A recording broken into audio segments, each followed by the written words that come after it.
السلام علیکم دوستو ایک سوال، ایک تجسس جو پوری دنیا میں مسلمانوں کے لیے پھیلایا جاتا رہا ہے اور اس میں کمپلیکیشنز سامنے آتی رہی ہیں، اور ہر مسلمان کو اس بات کی تحقیق پر سوچنا پڑا اور اسے اس بات کی ہمیشہ فکر لگی رہی کہ کیا مسلمانوں کی تاریخ بھی کوئی حقیقت رکھتی ہے۔ تو دوستو آج ان تمام باتوں کو سامنے رکھتے ہوئے آپ کے سامنے ایک بہت اہم ریسرچ پیش کرنے جا رہا ہوں۔ یہ ریسرچ پیپر ورک کے ذریعے، سفر کے ذریعے دنیا کے کئی ملکوں میں چکر لگانے کے بعد ریسرچ سینٹر میں جو انفارمیشن موجود تھی وہ جمع کرنے کے بعد اپنے ذاتی فٹ ورک پہ اللہ کی مدد سے انفارمیشن حاصل کر سکا۔ دوستو لوگ مسلمان کو صرف ایک مذہب سمجھتے ہیں، اسلام کو ایک مذہب سمجھتے ہیں۔ مسلمان تو ایک اسلام کی پیروی کرنے والا ایک شخص کو کہا جاتا ہے، لیکن اسلام دین فطرت ہے، دین انسانیت ہے، اور بالکل دنیا کی قدرت کے مطابق عین مطابق بنائی گئی ہے۔ تمام جتنے مذاہب دنیا میں آئے ہیں وہ بھی حقیقت تھے، لیکن وہ حقیقت وقتی تھے، لیکن اسلام پوری کائنات کے لیے اگلا، پچھلا اور آنے والے تمام زمانوں کو لے کر آخر تک کے لیے مکمل ایک تحفہ انسانیت کے لیے نصیب ہوا۔ اس بات میں کوئی شک و شبہات نہیں، کوئی بات ڈھکی چھپی نہیں کہ تمام مسلمانوں کے زمانوں میں سب سے بدترین، خطرناک، تکلیف دہ، خون انگیز، آگ سے بھرا ہوا داستان کو بتاتے ہوئے رونگٹے کھڑے ہو جانے والی ایک داستان مسلمانوں پہ وہ ظلم کی ہے، جس ظلم کو سہنے کے بعد مسلمان اپنی اس تکلیف کو، اس زخم کو، اپنے تمام ان حالات کو بھولتے بھولتے بھی زمانے لگاتا گیا۔ دوستو مسلمانوں کے اوپر جو منگولوں سے پہلے اور منگولوں کے بعد صحابہ کرام سے لے کے سلطنت عثمانیہ کے اختتام تک جو ظلم مسلمانوں پہ ہوتے آئے ہیں، وہ دنیا کے ہر ملک، ہر شہر کے اندر خود اپنی داستان کی عکاسی کرتا ہے۔ اسی طرح جب یعنی کہ آپ کا ترکی میں، جسے ہم سلطنت عثمانیہ کے نام سے مشہور اور منسوب کرتے ہیں، جب وہاں پر ان تمام چیزوں کو دیکھا گیا اور صلاح الدین ایوبی رحمۃ اللہ علیہ کے بعد جو زمانہ مسلمانوں پہ آیا وہ زوال کا آیا، تکلیف، موت، شہادتیں، قتل عام مسلمانوں کا ہوتا گیا، اور ان کی تاریخوں کو خاص طور پہ مٹانا شروع کیا گیا۔ تاریخوں میں یہ بات چھپی رہ گئی، لیکن تاریخ اللہ تعالیٰ اگر کسی کی رکھنا چاہے تو کوئی مٹا نہیں سکتا۔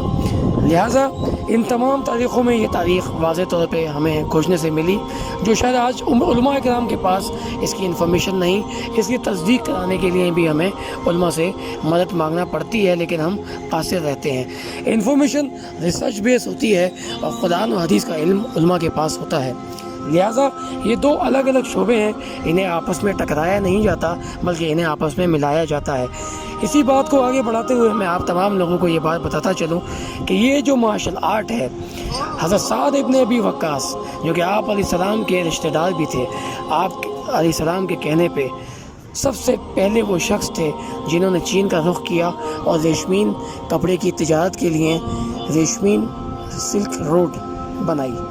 یہ سلک روڈ صرف مسلمانوں نے ہی نہیں بنائی، یعنی حضرت سعد ابن ابی وقاص نے ہی نہیں بنائی، بلکہ ان سے پہلے دو مذاہب یعنی بدھ مت اور کرسچن عیسائیت، یہ آلریڈی اس کے اوپر کام کر رہے تھے اور یہ وہ اپنی تجارت کے لیے کام کر رہے تھے۔ یہاں جب ان کی انوالومنٹ ہوئی اور ان کے ساتھ حضرت عثمان بن عفان رضی اللہ تعالیٰ عنہ ساتھ گئے، تو یہ وہاں کے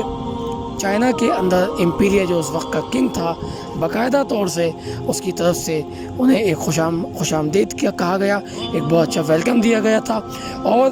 اس تجارت کے ساتھ ساتھ مسلمانوں نے، عرب کے مسلمانوں نے جو دین پھیلانا شروع کیا چین میں، سب سے پہلے دین، اس کے بعد سیکیورٹی کا نظام، اور ساتھ ساتھ سیکیورٹی کے نظام کو دیکھتے ہوئے مارشل آرٹ، یعنی کہ مارشل آرٹ کا جو اس وقت نام نہیں تھا، وہ لڑنے کی کلا تھی۔ اس لڑنے کی کلا میں پہلوانی، شمشیر زنی اور تمام ہتھیاروں کے استعمال کے ساتھ گھوڑ سواری، اور اس کے ساتھ ساتھ ہینڈ کمبیٹ کا آرٹ تھا، اور اس سے اپنی جان بچا کر اپنی اچھی زندگی گزارنے کا ایک خاص طریقہ بیان کیا گیا تھا۔ دوستو چین، خاص طور پہ چین کے اندر رہنے والے ڈاؤزم، توئزم اور دیگر ایسے کنفیشنزم، یہ تمام ایسے مذاہب، ایسے فرقے تھے جو خود ساختہ اپنے بت مت کے اندر یا پھر کسی نہ خدا کا تصور لے کر جی رہے تھے۔ ایسے میں جب حضرت سعد ابن ابی وقاص کا وہاں پہ رجوع ہوا، اس ملک میں یہ پاک قدم وہاں پہنچے، تو آپ علیہ السلام کی دعا تھی، یہ آپ علیہ السلام کا ایک کردار تھا، یہ ان کا مشن تھا جو پوری دنیا میں پھیلا۔ ہر ملک کے اندر ایک صحابی موجود ہے، پاکستان کے اندر پشاور خیبر پختونخوا میں بھی صحابی موجود ہیں، ہندوستان کے اندر بھی صحابی موجود ہیں، ترکی میں بھی صحابی موجود ہیں، انگلینڈ، یورپ، پوری دنیا کے ہر ملک میں، حتیٰ کہ چین میں بھی صحابہ کرام کی قبریں موجود ہیں۔ دوستو، اس بات کا ثبوت ہے کہ یہ بہت تیزی سے وقت گزرا تھا، اور یہ بات سامنے آئی کہ ایگریکلچرسٹ ہوں،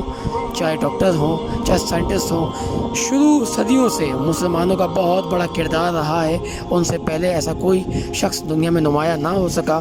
لیکن بدقسمتی بھی یہ کہ ہمارے جتنے مسلم سائنٹسٹ تھے، ان کی تکلیفوں والی زندگی گزارنے کی وجہ دوسرا مسلمان بنا۔ ہمارے یہ مسلمانوں نے اپنے مسلمانوں کے اور اپنے قابلوں کو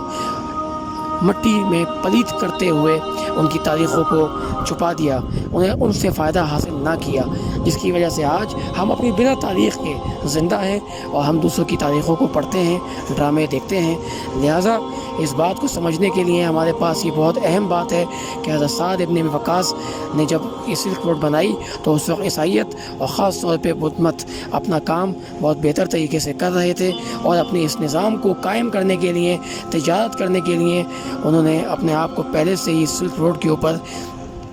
تعین کیا ہوا تھا۔ حضرت سعد ابن ابی وقاص کا یہ رضی اللہ تعالیٰ عنہ کا یہ کردار تھا کہ انہوں نے سلک روڈ کو بہتر طریقے سے بنانے کے ساتھ ساتھ، اس پہ تجارت کے کام کو بنانے کے ساتھ ساتھ،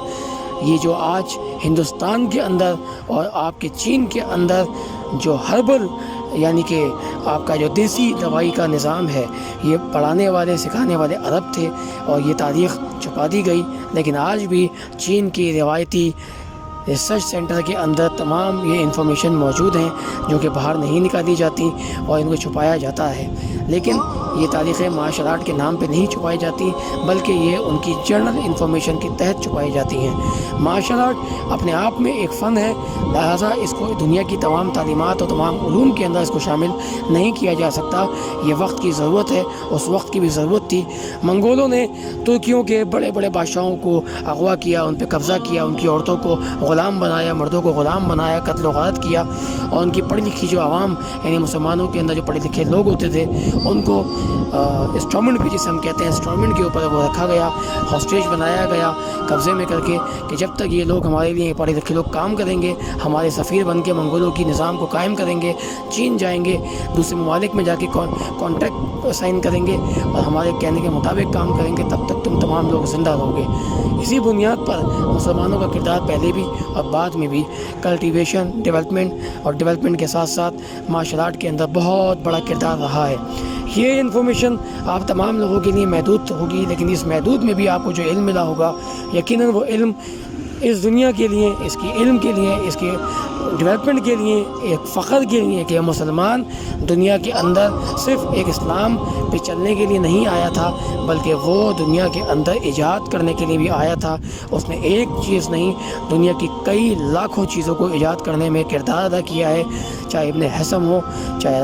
الماروی ہوں، اور اس طرح کے جتنے مسلم سائنٹسٹ گزرے ہیں ان کا اپنا کردار ہے۔ آج ہم ڈاکٹر کو پڑھتے ہیں، اپنے مسلم سائنٹسٹوں کو نہیں پڑھتے۔ آج مارشل آرٹ کے اندر ہم تمام دوسرے مذاہب کے لوگوں کو اور دوسرے طریقت کو ہم پڑھتے ہیں، اپنے صحابہ کرام کی محنت اور ان کی جزت کو نہیں پڑھتے۔ یہ غلطی ہماری پہلے بھی تھی، یہ غلطی ہماری آج بھی ہے۔ امید کرتا ہوں کہ میری اس